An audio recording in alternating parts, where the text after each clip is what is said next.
Hello, this is Litsa. I would like to tell you a story. Yay! Once upon a time, it was 2008, and Bazaarvoice was having their first big ping pong tournament, and I had made it to the semifinals. Hooray! True story! Yay! Haha. Thanks. Who am I thinking? I'm talking into my computer. Train of thought. Yeah, so Max was my coach, and he had imparted sage wisdom. Don't remember what it was, but I think it went something like, if you sprinkle when you tinkle, be a sweetie, wipe the CD. Or something like that. Pretty smart. Niece was talking about bunnies, and Aaron was there. And he was singing that song he sings when he's not bored. It goes something like, sometimes when I'm not bored, I stick my earlobe in my ear hole. Something like that. Anyway, I was feeling pretty good, pretty reminiscent. I will tell you about what I was reminiscing. Before the tournament, I had spent quite a bit of energy campaigning for myself, which entailed drawing pictures of myself being a badass, and I stuck them pictures all over the office. Woohoo! Favorite pastime. But I had gone a little bit overboard and kind of sort of a little bit gave people the impression that I had saved an island of indigenous people, for example, with my ping-pong-powered ping-pong shooting battlecraft. I could dribble ping-pong balls off of my uniquely adapted ping-pong-shaped biceps. I kind of gave people the impression that I maintained a strict dietary regimen of a dozen raw ping-pong balls every morning. It's vegan, it's okay. And I could... Outlook. Brah. Anyway, and I could play ping pong with my feet or with my navel if I was busy doing backflips, which sometimes I might be busy doing. It's a cool party trick.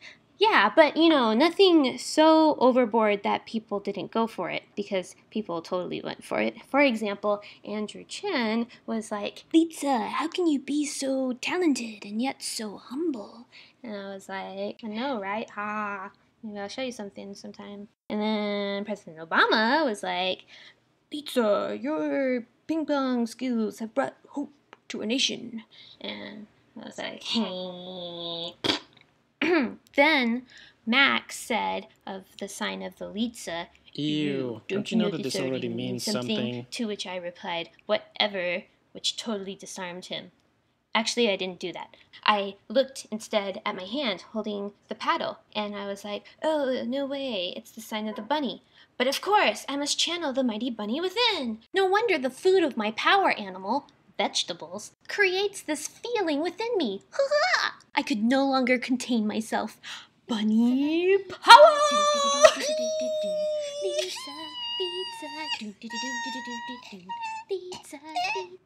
Then Anise said, vegetables give you gas. And Max said, yeah, and the sign of the bunny is bunnies you keep showing is a sign for a vampire kiss, especially when shown twice with both arms, the double quote style. And my comeback was, oh.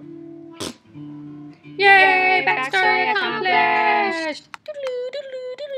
So, back at the tournament, I was feeling pretty good, feeling pretty cocky, thinking, yeah, I'm gonna kick some major tuchus.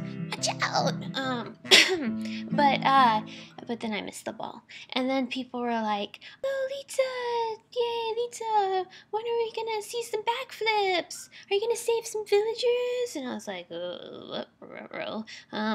and yeah, that's how I lost the tournament. So, did But you learn a I valuable learned life a lesson today? valuable lesson about embellishing the truth and hubris, maybe.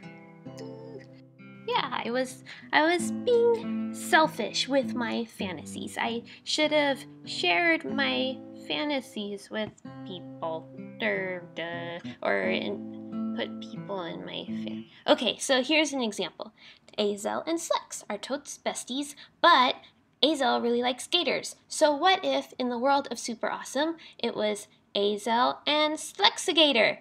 And then, what do you call the wife of a Slexigator? Hee hee. Sorry. But yeah, that's why alligators are so good at JavaScript. Huh? Alligators are not good with JavaScript because they have tiny, tiny hands. Well, paws or whatever.